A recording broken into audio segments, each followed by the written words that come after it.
לא צריך, תגיד לו שלא צריך. שווה לך את זה בכל מקרה, שווה לך את שניהם. הבעיה שהוא לא נתפס איתו אז צריך את הגל שלהם כאילו. אבל אין לו עוד. אני יכול לשים לך. אין.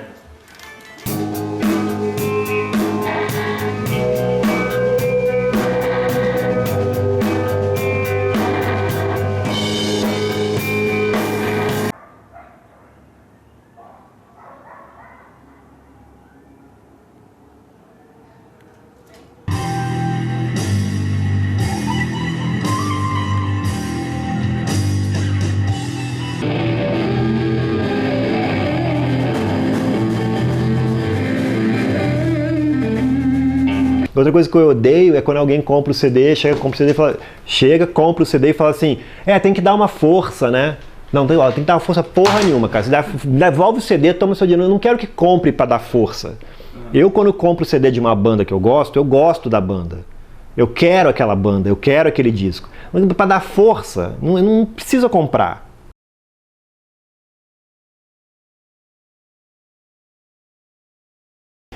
No Midsummer, cara, eu sou presidente e faxineiro, sabe?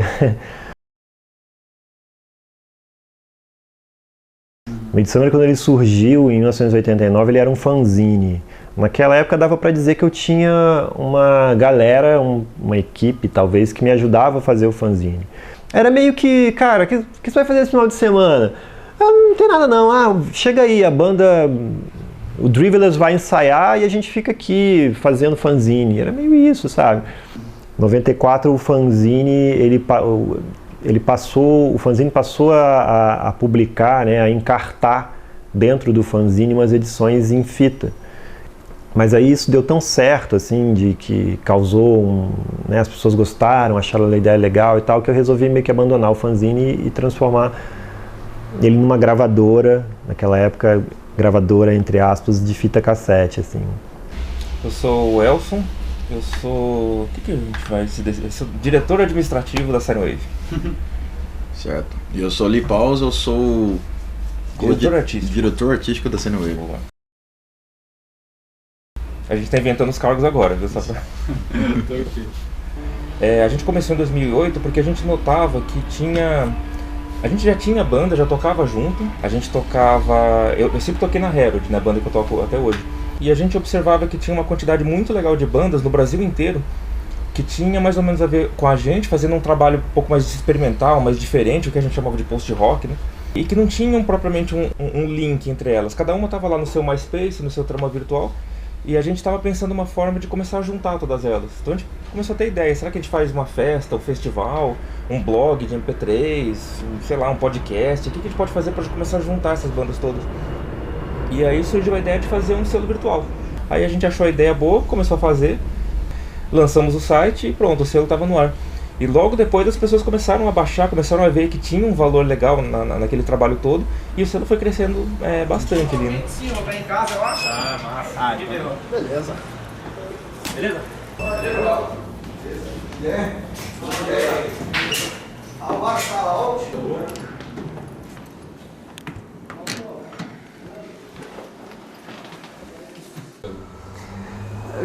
Eu sou músico também, então eu sempre, desde lá, da adolescência, eu tinha estava envolvido com bandas, etc. Aí você se envolve com bandas, você se envolve com mais gente que toca, em mais lugares que toca.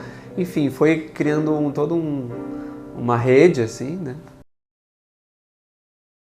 E dentro disso eu observava que tinha muitas bandas que eu conhecia, de amigos, etc., que investiam tempo, dinheiro principalmente, numa gravação, na mixagem e tal. Gravava o disco e não sabia mais o que fazer com aquilo. Eu acabei tendo um pouco mais de experiência, assim, com assessoria, com planejamento. Então, eu acabei falando, eu acho que eu vou tentar dar dessa mão, assim, sabe, para as bandas. Essas bandas boas que eu conheço, que falam, cara, se o cara soubesse o que fazer com o disco, a banda continuaria, assim, sabe? Eu estava no meu trabalho, tinha um amigo, a gente decidiu lançar alguns discos em conjunto, né? E aí eu fui pesquisando como é que dava para crescer e virar realmente um trabalho, né? Então a gente fui pesquisando o que dava para fazer para chegar nesse momento que a gente está aqui hoje, né? Faz 1 ano que a gente está aqui, mais ou menos. O espaço é grande, mas já está ficando pequeno com tanta coisa que a gente tem produzido. Temos 7 pessoas trabalhando aqui. Mas começou assim, igual uma banda de um homem só, né? Com essa palavra independente, eu acho que ela é um dos maiores erros que a gente tem assim, no mercado, né? O que eu falo de independente é de escolha independente. A gente o nosso modo de operar, de pensar, não depende de nenhuma ação, de nenhum terceiro. Mas o que eu acho é que não existe esse termo independente. Eu acho que é um erro a gente utilizar, porque a gente é totalmente dependente, né? A gente é dependente de bons artistas, a gente é dependente do público, a gente é dependente do consumidor. Se não tiver toda essa sincronia, não tem como a gente existir, né? O legal é isso, é poder manter essa independência de realmente fazer um trabalho que combine com o que eu sou e não ficar inventando alguma coisa para agradar ninguém, assim. Para mim faz mais sentido, porque essa história de eu, não sei, esperar alguém, ir atrás de alguém que aceite, eu entendo o movimento, mas para mim já é uma extensão. Você faz as músicas, a gente se reúne para tocar, para compor junto.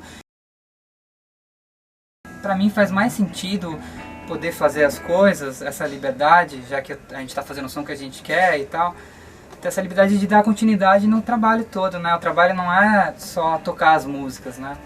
Desde fazer as músicas todas, ir pro estúdio pagar e ver como é que vai trabalhar, se vai pensar em CD, em vinil, se vai disponibilizar digitalmente, aí falar com as pessoas que se interessam, gente de blog, que se interessa por música instrumental, experimental, para poder trocar uma ideia e divulgar o trabalho, marcar os shows, né? Tipo, fazer toda a correria, né? De shows, de divulgação e pagar a gravação, tudo isso.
Cada projeto é um projeto diferente, né? Tem projeto que existe um investimento desde a parte de gravação e outros que a gente acaba licenciando só o material, né? Assim, independente do acordo que é feito de como vai chegar aquele material, o que a gente faz para todo mundo é a gente tem uma assessoria de imprensa interna.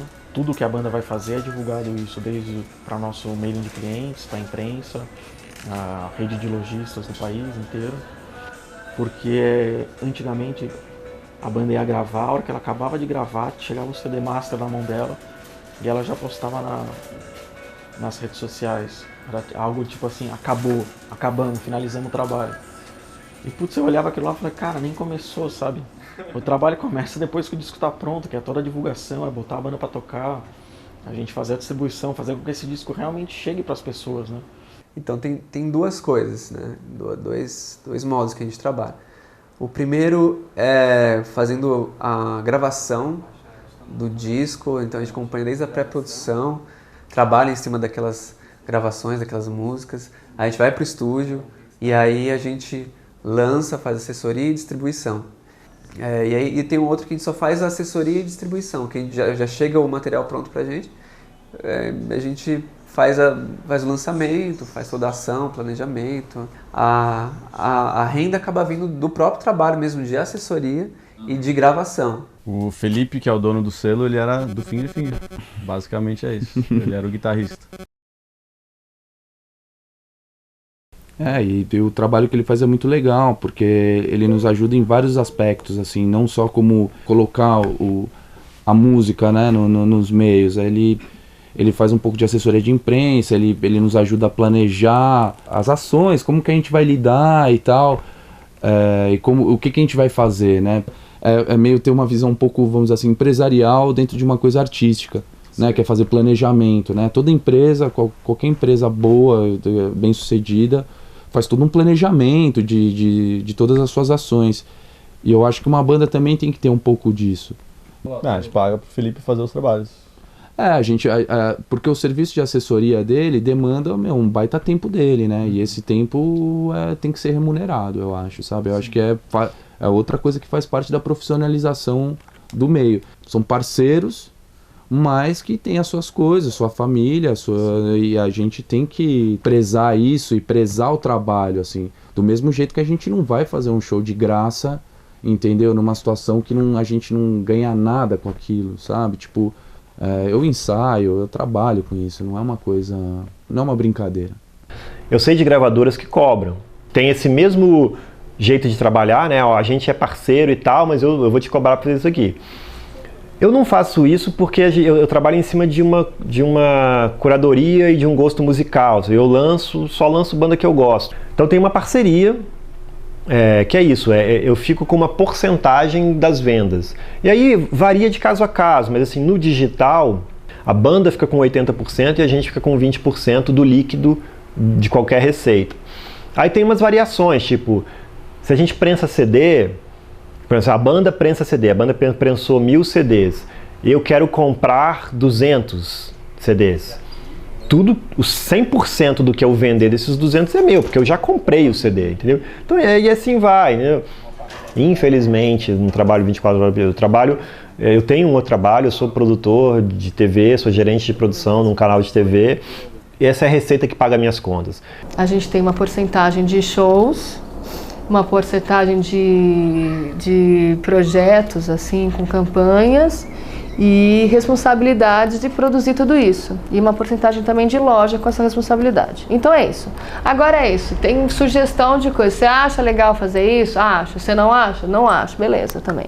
Não vou forçar ninguém a fazer e também não vou... tenho esse cuidado para não botar as pessoas para fazerem só o que eu faço, assim. Os artistas são diferentes, as casas que eles vão tocar são diferentes, as situações são diferentes, assim. Mas eu tento entender essa essenciazinha e ver onde a gente pode trabalhar. A gente não é um selo tradicional, porque a gente não se envolve com dinheiro de forma alguma, trabalhando com a banda. Então a gente não tem um contrato, a gente não paga nem cobra nada de nenhum dos dois lados, a gente não se envolve na geração de renda da banda, do tipo streamings ou vender um MP3, esse tipo de coisa a gente não se envolve, é o próprio artista que vende o próprio material. Quando a gente faz um lançamento, a gente faz uma divulgação que a gente acha que é o suficiente para jogar o nome do artista no, entre aspas, mercado, né, nesse universo de pessoas que gostam de bandas experimentais, bandas barulhentas, mas ao mesmo tempo a gente não faz propriamente uma assessoria nem um booking da banda, porque a gente entende que isso seria um trabalho, porque é bastante trabalhoso. A gente tendo banda, que a gente faz esse trabalho para nossa própria banda, mas se a gente fosse fazer para outras bandas, a gente encararia isso como um trabalho e eu precisaria cobrar para fazer esse tipo de trabalho, e a gente não quer se envolver com isso, né? A gente começou a Balaclava faz 3 anos e desde então a gente divide todas as funções possíveis, nós dois. Deve fechar 2015 com pelo menos 30 lançamentos. No último ano e meio, pegando bandas que tem bastante assim, foco em construir uma carreira, por mais que você não saiba onde vai estar daqui a 3, 5 anos, mas que esteja na pegada de tocar, de divulgar, de todo mundo se ajudar dentro do selo. Então acho que tudo conta, não é só o disco ser bom, é a banda também saber trabalhar bem. Assim. A gente consegue ver isso mesmo em bandas que a gente lança o primeiro material dos caras, já dá para entender, às vezes é uma aposta nossa, como o próprio Rala. ou às vezes bandas que já estão no 3º, 4º disco e querem estar junto desse povo que a gente tem lançado, participar desse casting, dessa cena. Fernando at the label messaged me on Facebook like in February or something. And he was like, dude, I really like your music. And I'm like, oh, cool, thank you. And he's like, you know, I have a label. It'd be cool to release your stuff. And I didn't really like get too much in depth with it because I was just like, you know, I like doing it on my own, just releasing it on Bandcamp. And then a couple months later, I like look at the website of the label. I'm like, oh, these guys are mean business. They're actually like serious people. So I was like, yeah, want to release my new EP? Yeah, that'd be cool. And Rafael and Fernando, they talked to me for a couple of months and got the ball rolling for the release. And then they wanted to plan a tour around it and bring us down here. And it's been a lot of fun, too much fun.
O que a gente mais trabalha hoje é CD, vinil, depois vem o digital e a gente está voltando a recuperar a fita cassete.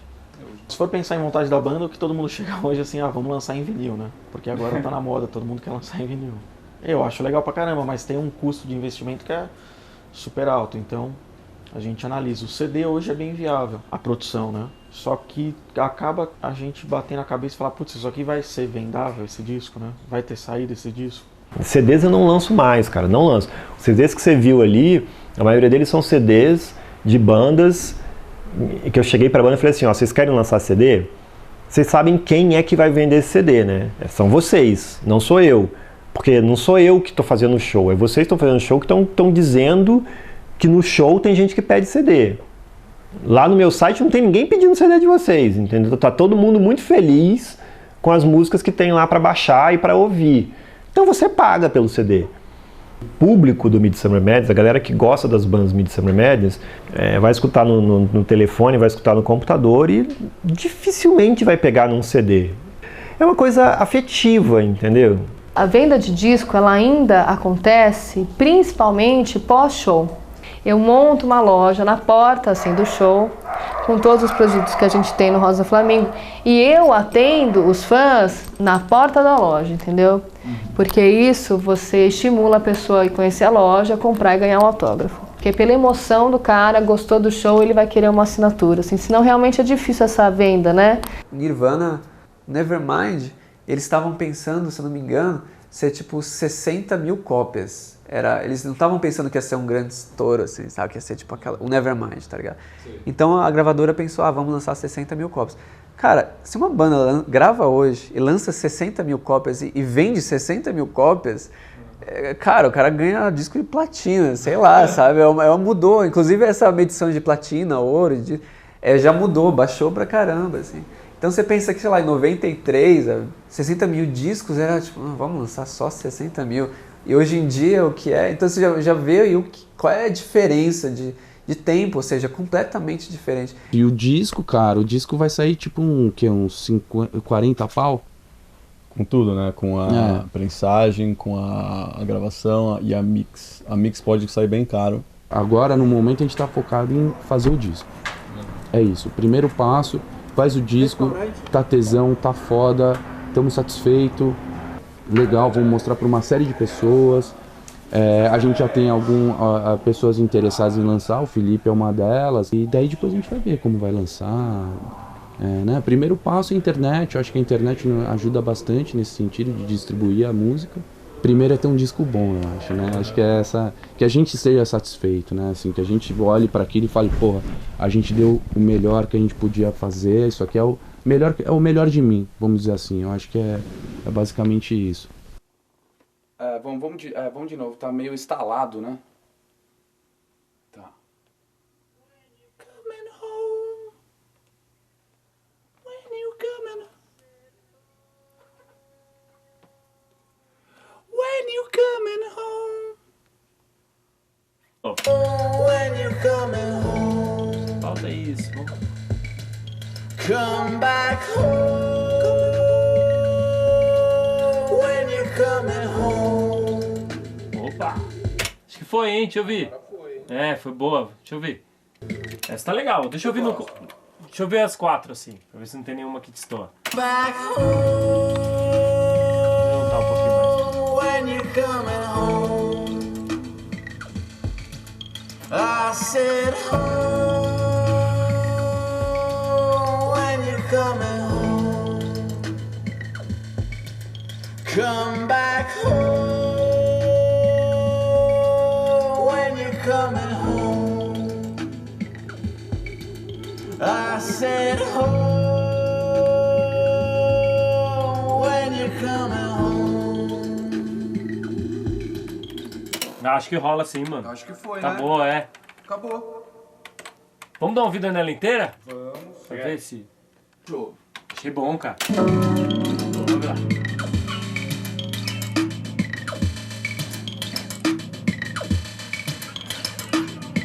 Wishing you were miles away,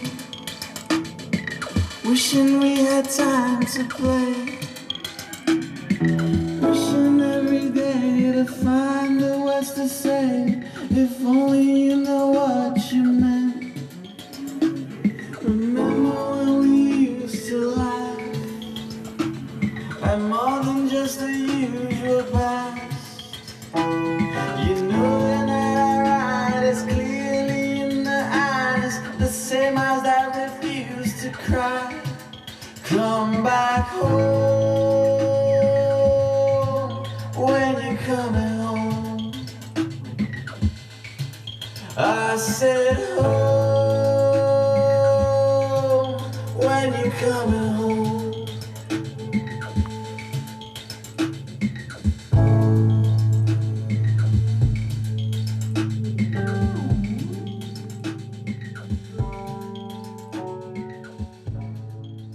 Eu vejo bastante banda, cada vez mais uma tendência de download gratuito. E eu acho que é muito uma questão, tipo eu falei, postura tanto de um selo como do artista. Às vezes deixa por um período só no streaming e depois solta gratuito. Tem gente que não, eu quero tentar vender no iTunes. Acredito que não seja maléfico esse lance de ter seu disco vazado hoje em dia. Uma hora ou outra as pessoas vão ter e é muito fácil chegar. E é também um bom motivo para marcar show, né? Todo mundo ouvindo o seu disco e tal. No site mesmo, lá do selo, tem uma lista de todas as bandas que a gente já lançou, todos os EPs que a gente já lançou. Tá lá, capa, download. E tem também download no iTunes, vai que, né? Tem que dar chance. E o que sempre acontece, você põe gratuito, você põe paga e a pessoa vai pegar o de graça, claro. Então a gente acaba não podendo fechar o gratuito, porque também, hoje em dia, quem que fecha download gratuito, né? Principalmente banda iniciante, banda estreante. Engraçado porque quando eu abri a conta do Bandcamp, Eu falei, os álbuns vão custar $7 e os EPs vão custar $3. Aí coloquei todo o catálogo do Midsummer lá com esses preços. Eu não vendi nada. Eu falei, esse Bandcamp não funciona. Aí eu falei, quer saber? Coloquei tudo em pague quando você quiser. Na semana seguinte começou a vender. E quantas pessoas estavam pagando? 5, 7, 3. Eu falei, não entendi. Eu pedi para pagar isso, mas o fato de eu ter pedido para pagar não funcionou, ninguém comprou. Parece que eu estava impondo, entendeu? A partir do momento que eu coloquei pague quanto quiser, as pessoas começaram a comprar. Teve uma história que aconteceu alguns anos atrás, que foi quando apareceu um site, um plugin, um aplicativo, não sei nem o nome daquilo, que chamava Pay with a Tweet, né? Pague com um tweet. É uma ideia genial isso, né? Eu adorei quando eu vi isso e pensei, tá aí, eu vou trazer então para Sinewave. Se eu não quero cobrar dinheiro, eu vou cobrar pelo menos um tweet. Então o pagamento para baixar esse disco é um tweet, ou então um post no Facebook. E aí instalei na Sinewave, fiz esse teste, a gente pegou e fez 3 lançamentos. 3 discos a gente lançou cobrando o preço de um tweet, para as pessoas baixarem. E a quantidade de downloads despencou para quase 0. Hoje em dia, um tweet e um curtir no Facebook são preços muito altos para você pagar para uma coisa que você não conhece. Mas com artistas que tem um selo, que tem um negócio ali, que tem um plano de negócios ali, que precisa ter um lucro ali, as pessoas baixam o disco sem pagar nada e isso acaba assim, falindo o negócio como um todo. Eu acho que esse serviço de streaming é uma opção muito boa para o artista e para o selo de uma forma geral, assim. Deezer, Spotify, Radio, Apple Music, YouTube, Google Music, Amazon, Napster, todas essas, para uma gravadora independente, para um artista independente, não é uma questão de que tipo, será que vale a pena?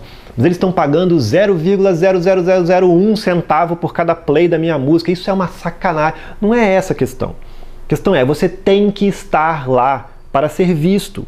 Você gosta de uma banda, você ganha um CD, mas você tá no ônibus, você fala assim, vou ouvir aquela banda, mas eu não...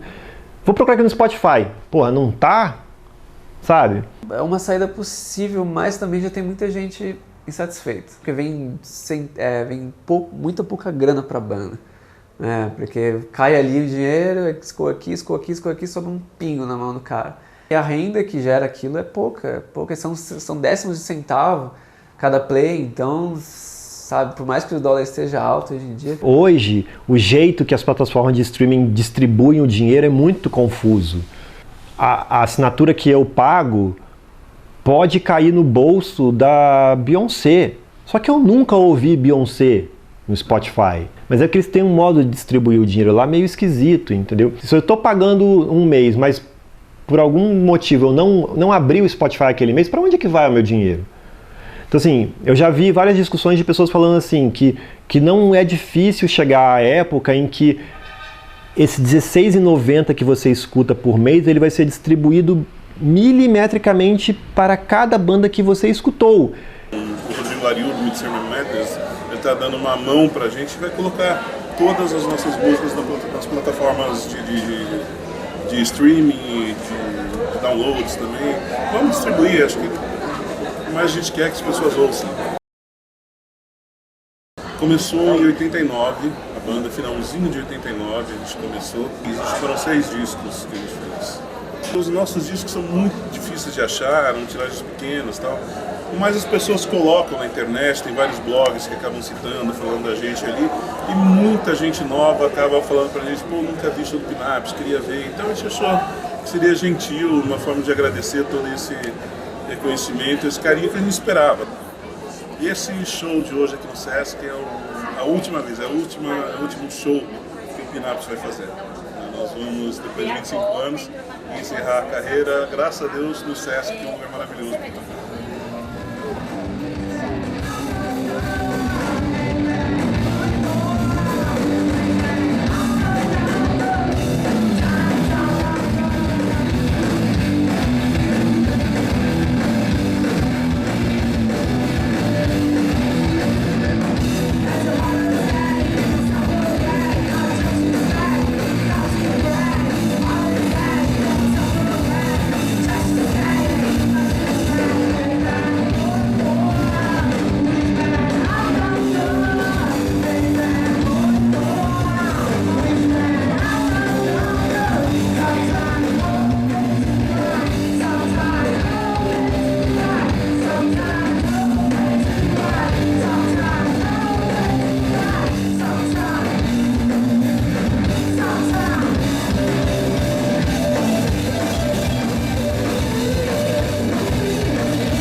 Cara, eu acho que tocar ao vivo, assim, é muito necessário, sabe? Você, como um ser humano, assim, tem a impressão que a coisa tá rolando quando você vê o cara tocando aquelas músicas que você ouviu lá no seu computador, sabe? Fora isso, tem todo um outro lado da banda mesmo, que ela vai e toca aqui em São Paulo, depois ela vai lá e toca no Rio de Janeiro, depois ela vai lá e toca em Minas Gerais, depois ela toca no interior. E esse movimento que ela faz de tocar nos lugares, além de trabalho de formiguinha do público, tem o contato com os produtores, com as outras bandas, com todo o restante do universo musical, assim, musical independente, às vezes coletivos que organizam isso. Depois de conversa com todas as bandas que a gente teve, a gente chegou num problema que é a parte de logística. Então, falando da banda, a gente sabe que é bem difícil tocar no país, né? A gente tem as distâncias entre as cidades são enormes e o custo é muito alto, né? Então, a gente começou a produzir uns shows, a gente tem 5 turnês.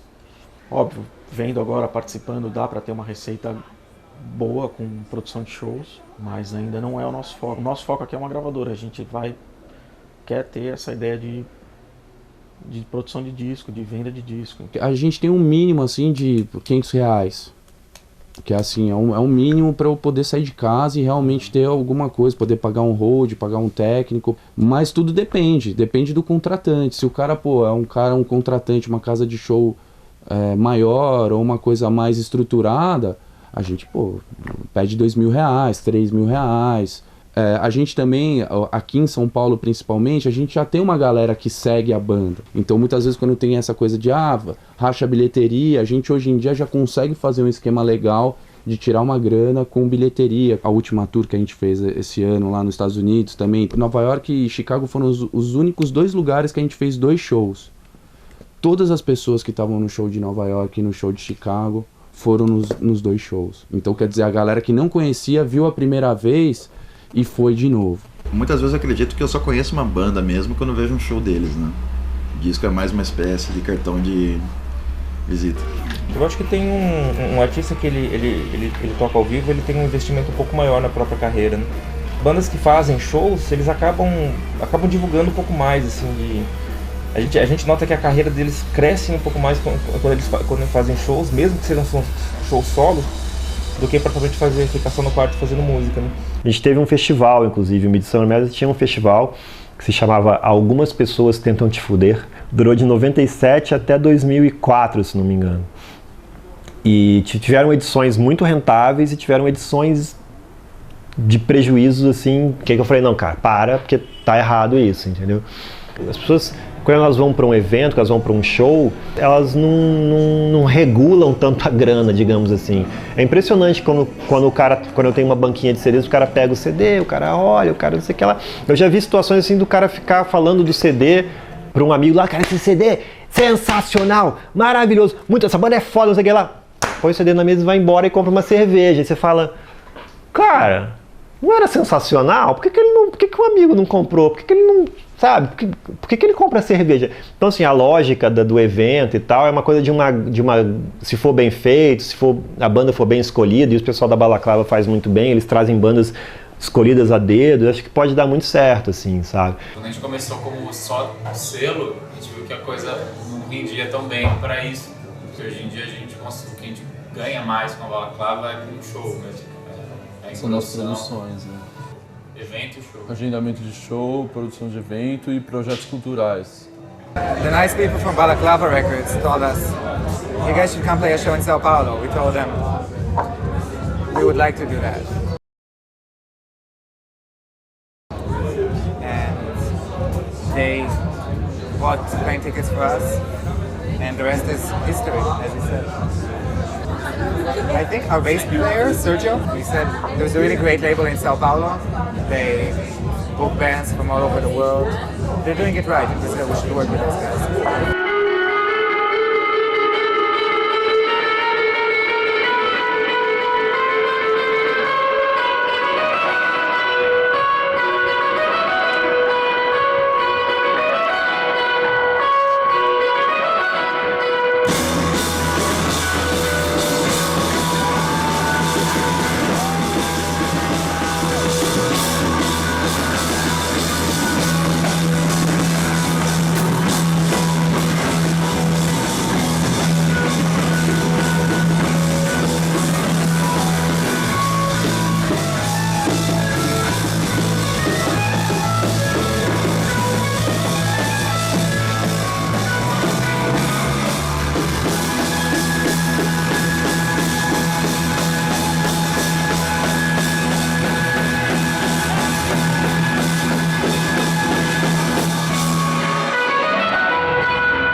Dá para viver de música no país? Dá.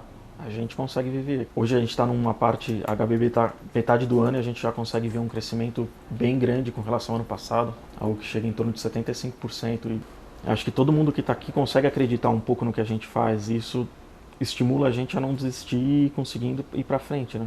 Eu acho que antes era muito mais certo o que o cara ia fazer. O cara era, sei lá, o cara é músico, ele tem uma banda, e ela fica famosa, né? Ela aparece na MTV, ela aparece no jornal X, na capa de revista Y e tal. Ela é uma banda famosa. A gente não sabe direito para onde vai, mas que as pessoas que trabalham com música estão dando um jeito de viabilizar isso, elas estão. Tá mais difícil, porque não tem mais um caminho certo. Tá mais difícil, mas elas estão conseguindo viabilizar. Ainda falta muita coisa para acontecer, muita coisa para se profissionalizar, mas está, muito melhor. Assim, a gente toca há muito tempo e a gente vê esse processo de profissionalização mesmo da cena, né, do cenário musical independente aqui no Brasil. Mas a gente entende também, realisticamente, que é um processo isso. Como se você abrir um negócio. 2 anos é só pedrada na sua cabeça. Até você conseguir empatar e começar a ter lucro, qualquer negócio. Muita gente desiste da música por causa da grana. Porque realmente é um processo difícil, exige muito trabalho mesmo. E muitas vezes as pessoas, né, por circunstâncias da vida, contexto, né, da vida do cara, não deixa o cara ser músico e viver livremente daquilo que ele mais gosta de fazer, né? A gente é muito privilegiado nesse sentido porque a gente corre atrás pra caramba e ao mesmo tempo tem condições de poder viver o sonho de ter uma banda e conseguir fazer com que essa banda ande cada vez mais. Existe música genial sendo feita hoje, a gente só não consegue enxergar muito porque não tem um mercado explorando aquilo, mostrando pra você o que é que você deve ouvir.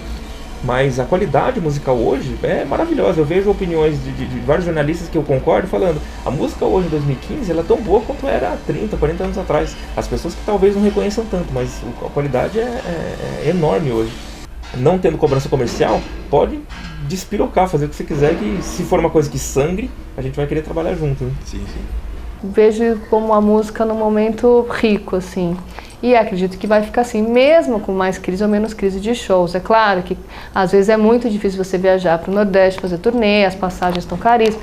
Tem esses empecilhos todos, mas tem essas superações assim, de criatividade que você vai e consegue fazer o negócio rolar.